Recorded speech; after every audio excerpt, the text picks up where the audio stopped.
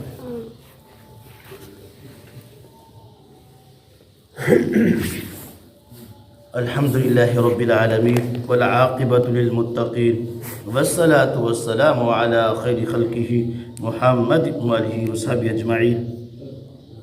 ربنا ظلمنا أنفسنا وإن لم تغفر لنا وترحمنا لنكونن من الخاسرين. ربنا لا تزغ قلوبنا بعد إذ هديتنا وهب لنا من لدنك رحمة إنك أنت الوهاب. ربنا آتنا في الدنيا حسنة وفي الآخرة حسنة وقنا عذاب النار وقنا عذاب القبر وقنا عذاب الحشر وقنا عذاب الميزان وادخلنا الجنة مع الأبرار يا عزيز يا غفار يا رب العالمين. صلى الله تعالى على خير خلقه محمد وآله وسلم أجمعين. لا